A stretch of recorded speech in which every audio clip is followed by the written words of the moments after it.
चलिए बेटा हम लोग पांचवा पढ़ते हैं गे पद के साथ। काहे रिनलिनी तू कुम्हलानी, तेरे ही नाली सरोहर पानी। जल में उत्पत्ति जल में वास, जल में उत्पत्ति जल में वास, जल में नलिनी तोर निवास, जल में नलिनी तोर निवास। ना तली तपति ना ऊपरी आगी, तोरे हेतु कहो कासिन लागी। कहे कबीर जे उदिक समा, ते नहीं मुए हमारे जान। कबीरदास जी कहते हैं इसका जो वर्णन किया गया है वो दो पक्ष में किया गया है, एक कमलनी के पक्ष में है और एक आत्मा के पक्ष में है।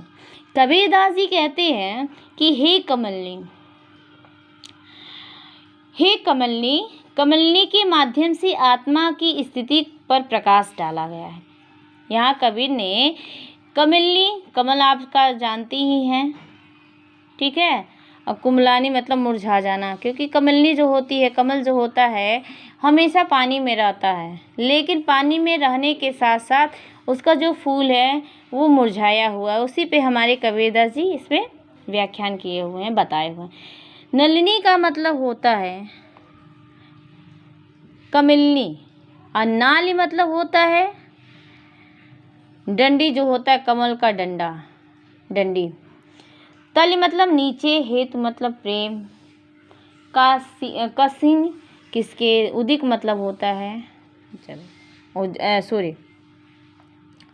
मुए जान। तो कबीरदास जी कहते हैं कि हे कमलनी संबोधन के साथ, हे कमलनी तुम क्यों मुरझा रही हो, क्योंकि तेरी नाल सरोवर पानी, क्योंकि तुम्हारा तो नाल जो है डंडी होती है वो हमेशा क्या होता है तालाब के जल में डूबी हुई है, फिर भी तेरे कुम्हलाने का क्या कारण है।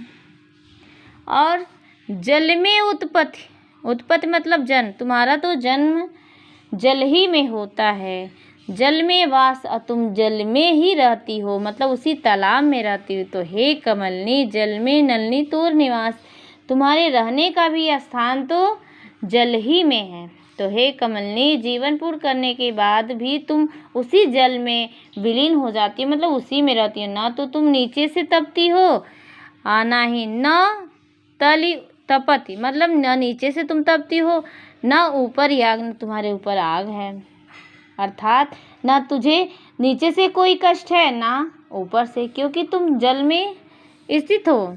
तोर के तू कहू कासिन लागी। तो कहने का तात्पर्य है फिर भी तेरे कष्ट का, काश मतलब जो तुम्हारा कष्ट है वो किस लिए, तो रहे तो कहूँ मतलब तुम्हारा कष्ट क्या है,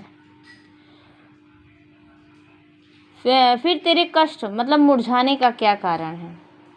कबीर उसके मुरझाने का कारण खोज लेते हैं और पूछते हैं कि कहो तुम्हारे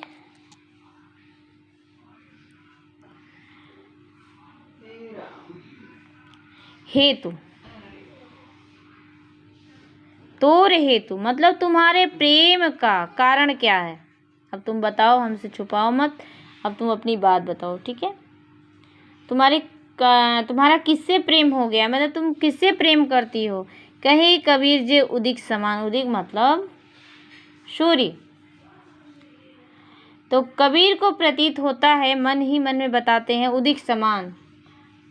कबीर को कबीर के प्रति होता है, मतलब उनके उसमें मतलब मन में होता है, प्रतीत होता है, ऐसा प्रतीत होता है कि कमलनी जे उदिक समान मतलब सूर्य के समान, मतलब सूर्य से कमलनी को क्या है, सूर्य से प्रेम हो गया है। इसी कारण ते नहीं मुए हमारे, मतलब इसी कारण ये कमलनी क्या है, इसीलिए वो मुरझा रही है। अपना निष्कर्ष मतलब इसमें देते हुए कबीरदास जी अगर परमात्मा के समान हो गया उनकी मृत्यु कभी नहीं होती है। ये तो पहले हम आपको बताए हैं। वो तो अमर हो जाता है। लेकिन अगर इससे एक कमलनी के पक्ष में इस तरह हो गया, और अगर आत्मा के पक्ष में देखते हैं तो कबीरदास जी यही बताना चाह रहे हैं कि कबीर जीवात्मा से कहते कि हे आत्मा, कबीर जीवात्मा से कहते हैं कि हे आत्मा, तुम क्यों दुखी हो रही हो? तेरा मूल परमात्मा में है, परमात्मा से तेरा जन्म हुआ है, तू उसी में स्थित है, और मृत्यु के पश्चात तुझे उसी में विलीन होना है, फिर तेरे कष्ट का क्या कारण है? दूसरी बात यह है कि ना तो तुझे कोई सांसारिक कष्ट है और ना ही कोई दैविक कष्ट है। दैविक जितने भी कष्ट होते हैं वे शरीर जीव को होते हैं, आत्मा को नहीं। फिर कहो तुम्हारे कष्ट का क्या कारण है? कबीर पूछते हैं कि परमात्मा को छोड़कर शायद तुम्हारा प्रेम किसी अन्य से हो गया। तात्पर्य ये है कि तुम्हें अन्य सांसारिक विषयों से जो प्रेम हो गया है उसके कारण ही तुम दुखी हो। अंत में कबीर कहते हैं कि हे आत्मा, तुम स्वयं परमात्मा रूप हो, और जो परमात्मा रूप होते हैं वो कभी नहीं मरते, अर्थात प्रभुमय होकर अमर हो जाते हैं। इसीलिए तुम्हें दुखी होने की ज़रूरत नहीं है, या तुम्हें दुखी होना नहीं चाहिए। बहुत इम्पॉर्टेंट लेसन है पदावली में हम लोगों ने ये पढ़ लिया, ये इम्पॉर्टेंट है, टिक लगा लीजिएगा, वेरी इम्पॉर्टेंट। फिर हम लोगों ने ये पढ़े हैं, हम ना मरे मरे संसारा, ठीक है, और संतो आई ज्ञान की आंधी, ठीक है, ये भी गे पद है। सारे इसमें जितने हम लोगों पदावली में 5 पढ़ा है, सारा इसमें गे पद ही है। आप गा करके इसे पढ़ सकती हैं। जैसे हम ना मरहि संसारा, हम ना मरहि संसारा, हमको मिल्या जीवावै निहारा। अब न मरहु मरे मन माना, तेहि मुए जिन रामु न जाना। साकत मरे संत जन जीवे, मरी भरी राम रसायन पीवे। हरि मरी है तो हमहु मरी है, ये बता दिया गया है। बहुत अच्छा पद है, गे पद है कबीरदास का, और बहुत आनंद आता है अगर इसे मन से पढ़ेंगी, अपना चिंतन मनन इस पद में लगा देंगी, तो आपको कहीं से भी अगर कोई भी पद आ जाए तो आप अच्छे से कर सकती हैं। देखिए, आपको पदावली हम लोगों ने पढ़ाया है, ये रचना है कबीरदास की कृत शब्द से संकलित है। आपको पहले भी बता दिए हैं, पदों के रूप में गे पद रचना कबीर कृति शब्द से संकलित है। इस पदों में कबीर की भवद भक्ति, प्रेम, ज्ञान और साधना पद्धति को अभिव्यक्त हुई है, ठीक है। ये पद प्रसाद एवं माधुर्य गुण से युक्त संगीतात्मक से परिपूर्ण है। इसमें भी देखिए कितना आनंद है। बहुत दिन थे मैं प्रियतम पाए, भाग बड़े घर बैठे ही आए। परमात्मा प्रियतम, यहाँ पे कबीरदास ने जीवात्मा को नायिका के रूप में मानता है, और परमात्मा को क्या करता है, प्रियतम मतलब नायक के रूप में मानता है। कितना अच्छा है, आप लोगों को ये पढ़ा दिया गया है। ये भी पढ़ा दिया गया है कि संतो आई ज्ञान की आंधी रे, हे संतो भाई, संसार के सभी लोगों से कहा ज्ञान की आंधी आ चुकी है, मतलब परमात्मा की कृपा हमारे ऊपर हो चुकी है। अगर जिसको भ्रम की टाटी सबे उड़ाई, माया रहे न बांधी। आपको माया कभी बांध के नहीं रख सकती है। जब ये संतो भाई ज्ञान की आंधी जब आती है तो माया रूपी टाटी जो होती है उसे उड़ा करके लेके चली जाती है, ठीक है।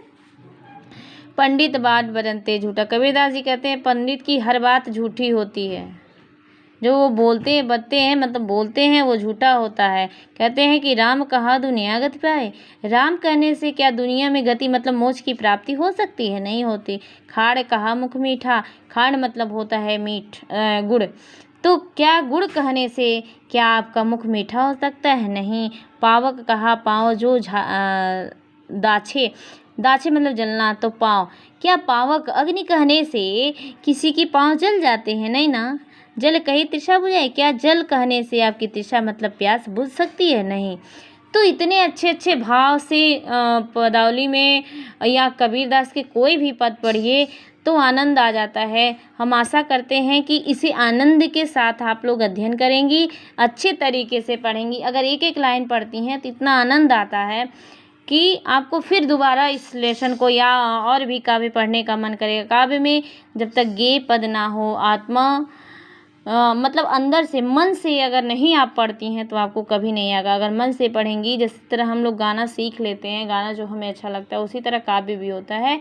जब हम कविता को अच्छे तरीके से अध्ययन करते हैं या पढ़ते हैं तो बहुत आनंद आता है। ठीक है, तो हम चाहेंगे इस वीडियो को आप लोग लास्ट देखें और जो 3 पहले आपको पढ़ा दिया गया है उसका अध्ययन करें, और जो आज वीडियो के माध्यम से आपको पढ़ाया गया है वो आप उसे अच्छे से पढ़ लीजिएगा। ठीक है बेटा, हम लोगों का साखी कंप्लीट हो चुका है, पदावली भी हम लोग पढ़ लिए हैं, कबीरदास का एक लेसन भी पढ़ चुके हैं, कंप्लीट हो चुका है, दोहा पढ़ लिए हैं। तो आपका आज ये लेसन कंप्लीट हो चुका है। ठीक है, आशा करती हूँ कि आप लोग अच्छे से अध्ययन करके जो 5 क्वेश्चन आपका बनता है, हम क्वेश्चन इसमें लिखे हुए हैं, आपको क्वेश्चन सेंड कर देंगे हम उसके माध्यम से, फ़ोटो के माध्यम से। ठीक है, देखिए इसमें हम इस वाले में हम को आंसर भी लिख दिया है कि देखिए पदावली पद का अध्ययन और प्रश्नों पर उत्तर लिखना है। तो जैसे प्रस्तुत पद्य पाठ कवि का नाम लिखना है, आपको पता ही है। रेखांकित अंशों की व्याख्यान कीजिए। रचना अर्थात जीव को किसका स्वाद अब आने लगा। ठीक है, जीवात्मा रूपी दुल्हन आयोग होने पर भी परमात्मा रूपी रत्नों का खजाना कैसे पा गई। ठीक है, तो इस तरह के क्वेश्चन हैं, हमने क्वेश्चन आंसर कर दिया है, आंसर लिखा भी है, ये हम आपको सेंड कर देंगे।